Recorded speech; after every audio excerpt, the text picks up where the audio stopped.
اسی نے انسان کو ٹھیکرے کی طرح کھنکھناتی مٹی سے بنایا اور جنات کو آگ کے شعلے سے پیدا کیا، تو تم اپنے پروردگار کی کون کون سی نعمت کو جھٹلاؤ گے؟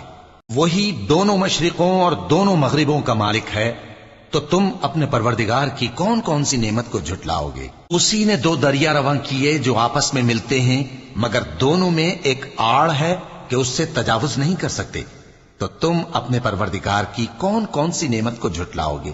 ان دونوں دریاؤں سے موتی اور مونگے نکلتے ہیں، تو تم اپنے پروردگار کی کون کون سی نعمت کو جھٹلاؤ گے؟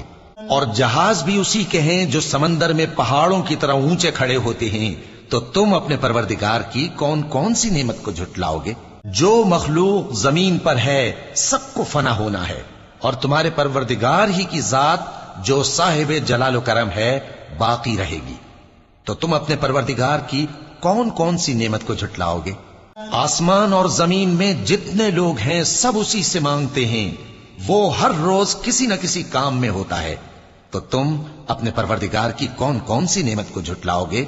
اے دونوں جماعتوں، ہم ان قریب تمہاری طرف متوجہ ہوتے ہیں، تو تم اپنے پروردگار کی کون کون سی نعمت کو جھٹلاؤ گے؟ اے گروہ جن و انس، اگر تمہیں قدرت ہو کہ آسمان اور زمین کے کناروں سے نکل جاؤ تو نکل جاؤ، اور زور کے سوا تو تم نکل سکنے ہی کہ نہیں، تو تم اپنے پروردگار کی کون کون سی نعمت کو جھٹلاؤ گے؟